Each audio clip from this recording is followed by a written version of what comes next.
नमस्कार दोस्तों, मैं शौर्य। राजस्थान के इस सफ़र में आ पहुंचा हूं हल्दी घाटी और यहाँ पर बना हुआ है महाराणा प्रताप म्यूजियम। आइए चलते हैं, देखते हैं क्या खास है इस महाराणा प्रताप म्यूजियम में। जैसे ही इसमें एंटर करते हैं तो सामने ही बना हुआ है चेतक का स्टैचू और इसके बराबर में बने हुए हैं महाराणा प्रताप के प्रमुख सेनापतियों के स्टैचू और उसके बराबर में हाथी पर बैठा हुआ मानसिंह और हाथी के सामने चेतक पर सवार महाराणा प्रताप। वो क्या शानदार दृश्य है ये। अब चलते हैं अंदर और देखते हैं क्या खास है इस म्यूजियम में।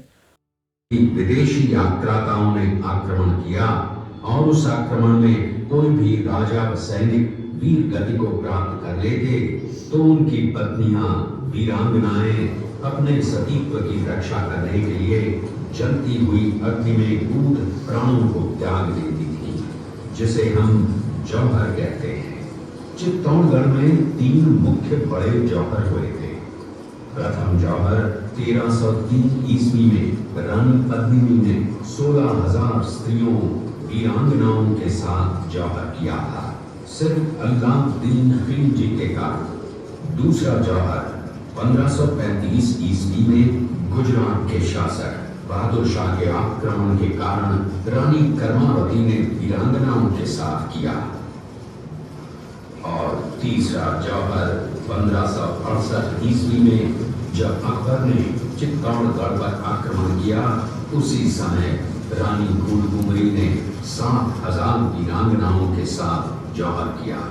फिर भी अकबर का मन नहीं भरा और अंत में हजारों आम लोगों का कत्लेआम करवाकर उन्हें मौत के घाट उतारा गया।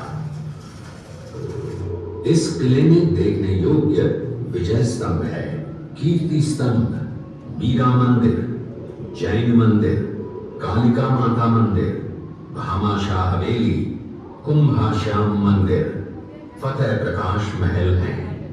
ये किला यहाँ से 140 किलोमीटर दूरी पर है।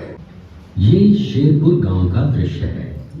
अब्दुल रहीम खान खाना अजमेर का सूबेदार था। जब वो शेरपुर पहुंचा तब इसका पता कुंवर अमर सिंह को चला, जो महाराणा प्रताप के पुत्र थे। अमर सिंह ने शेरपुर छावनी पर अचानक आक्रमण कर दिया। उस आक्रमण में मुगल सेना में भगदड़ मच गई। मुगल सेना को अपनी छावनियों को छोड़कर भागना पड़ा।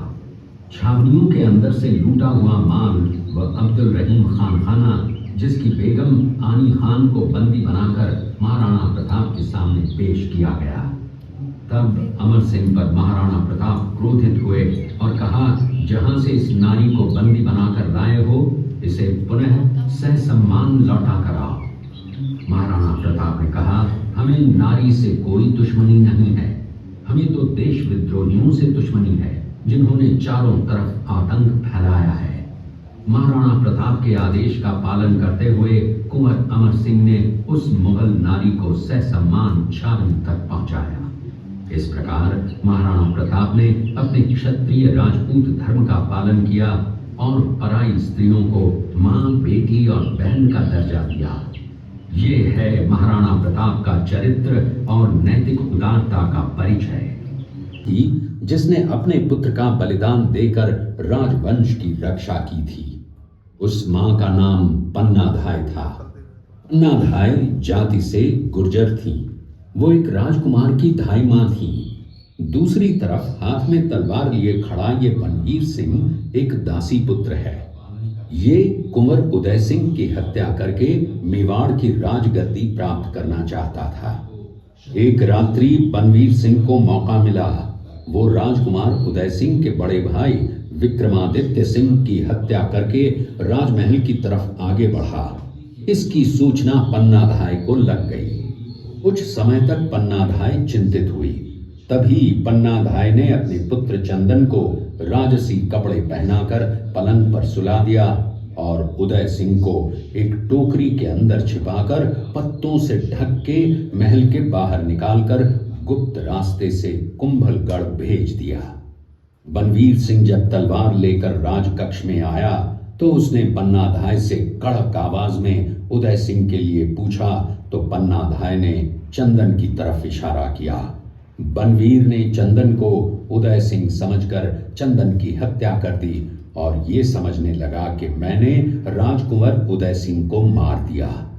वही राजकुंवर बड़े होकर राजा बने और अपने नाम का उदयपुर नगर बसाया, जो यहाँ से 40 किलोमीटर दूर है। और उन्हीं के पुत्र महाराणा प्रताप हुए, जिन्होंने हल्दी घाटी का युद्ध लड़ा, और आज हम लोग उनका इतिहास यहाँ पर देख रहे हैं। ये घटना महाराणा प्रताप की वीरता को दर्शाती है। एक समय नरभक्षी बाघ का आतंक छाया हुआ था। महाराणा प्रताप ने उस बाघ का शिकार कर उस बाघ को मार डाला। ये घटना महाराणा प्रताप की वीरता की प्रतीक है।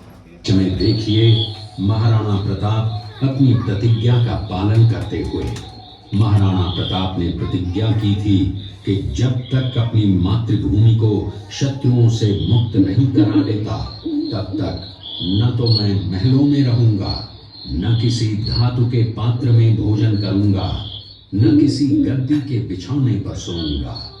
पत्ते ही भोजन के पात्र होंगे, जमीन ही बिछौना होगा।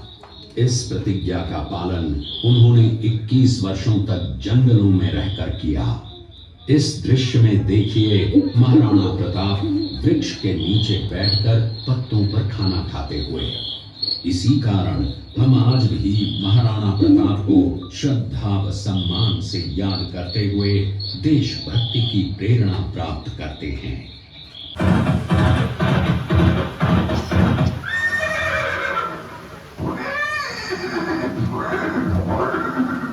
ये दृश्य महाराणा प्रताप और सुविख्यात स्वामी भक्त घोड़े चेतक के अंतिम मिलन का है। हल्दी घाटी युद्ध के बाद चेतक घोड़े ने 22 फीट के एक बरसाती नाले को पार किया। ये उसी समय का दृश्य है। पास में खड़े महाराणा प्रताप के छोटे भाई शक्ति सिंह हैं, जो पहले मुगल सेना में थे। बाद में वो महाराणा प्रताप की तरफ आए, माफी मांगी और अपना घोड़ा महाराणा प्रताप को दिया।